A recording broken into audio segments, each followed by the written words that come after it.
can do. As soon as everybody's gone. No, she didn't.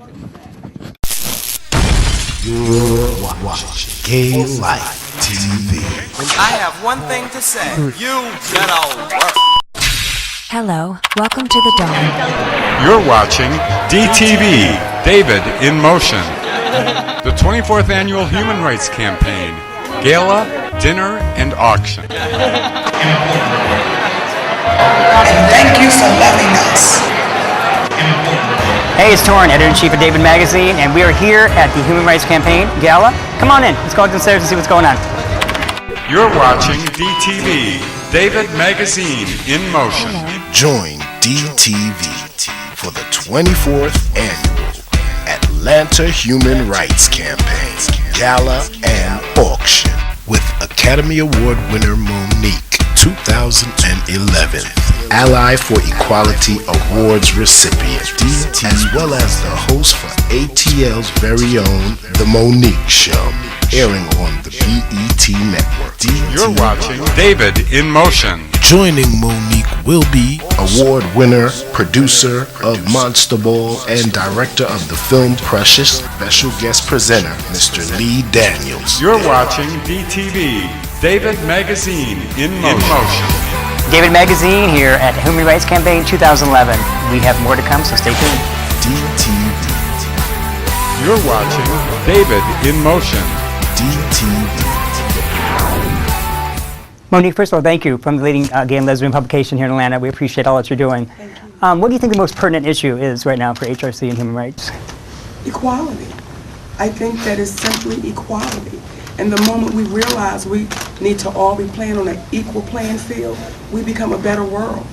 As long as we keep that thing separate, as long as we have to keep having dinners for the lesbians, the gays, the bisexuals, and the transgenders, as long as we have to keep having dinners for the African American community, we keep making it separate.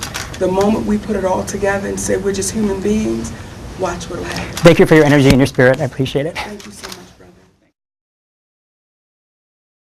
Interview. TV presenter, model and loose woman Lisa Snowden revealed that the biggest turn-off where men are concerned are, well, she says, I was once so repulsed by a man's pants I had to throw him out. And no, it wasn't George. This guy had Bart Simpson underpants on and it was just a complete no-no. So can you sympathise with that, Beverly? What pants are a no-no for you? All that comedy, cartoon character pants. Rubbish! Really, I'm mad, mate. Oh, I'm sorry. Oh, I can't bear it. I got into a situation where dude in question had on said pants, just cartoon Mickey Mouse. I was like, on your bike? I don't think so. Yeah. That was the shortest thing. I did not laugh. On your bike? Not funny. Rubbish.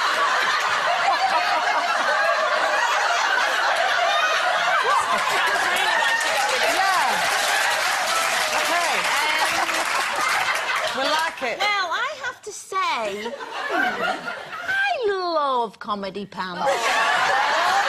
Because you see, it would just make me laugh, and then I think, I like him. He doesn't take himself seriously, obviously. And, you know, not all the time. I like nice pants as well, but I think the odd comedy pants. What about Christmas Simpson, pants in July, though? That'd be a turn-off for me. What about Christmas pants at Christmas? That's just, you know, ho, ho, ho, ding-a-ling. Not really. No. I bought them for Ray for Sorry. Christmas.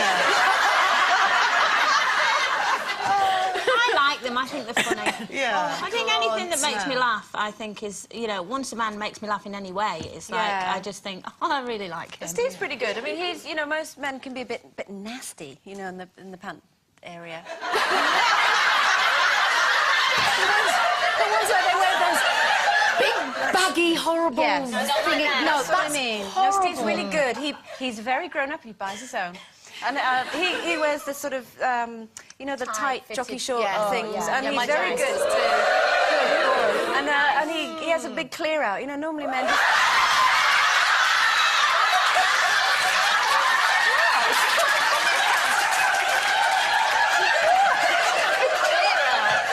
He throws away his old ones.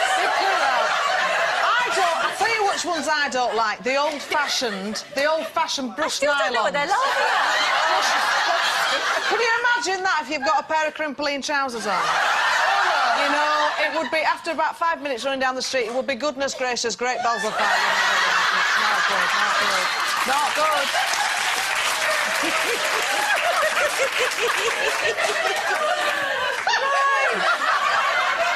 It's competition time once again.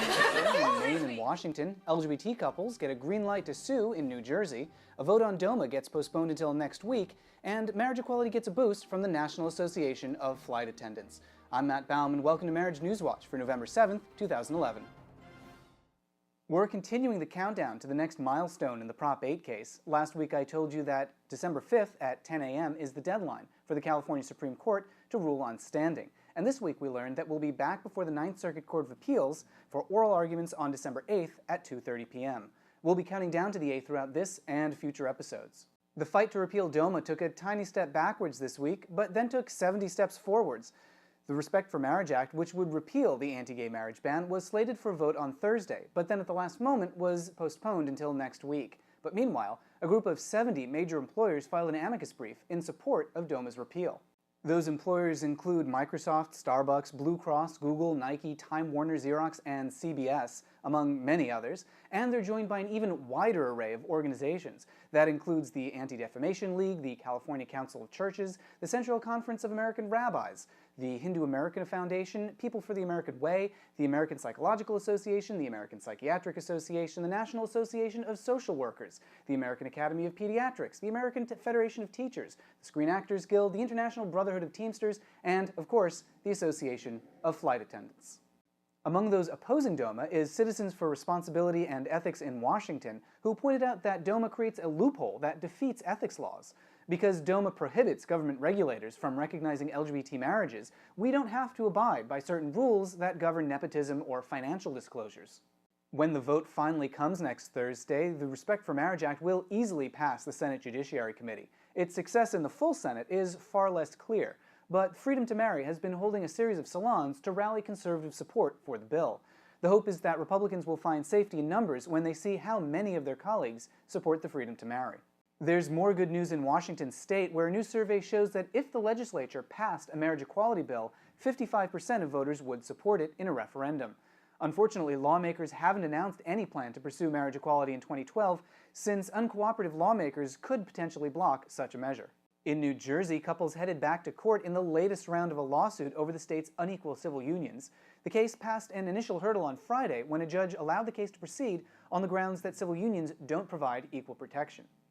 After one of its most successful legislative sessions in history, most of Equality California's leadership has departed for other projects. This week, the organization announced that Joan Gary, the former executive director of GLAAD, will help EQCA figure out its next steps. And in Maryland, civil rights leader and AFER Advisory Board member Julian Bond released a video in support of that state's efforts to obtain marriage equality through legislative means. Bond is the third prominent African American to participate in the campaign. It's a smart move, since earlier this year, African American churches in Prince George's County played a role in defeating a marriage equality bill. So a diverse coalition is key to success in Maryland. Those are the headlines for this week. Remember to mark your calendars for December 8th at 2:30 p.m. for the next arguments in the Prop 8 case. Join us over at afer.org for more info on the case to overturn Prop 8, or marriagenewswatch.com for more on all these stories and more. We'll see you next week.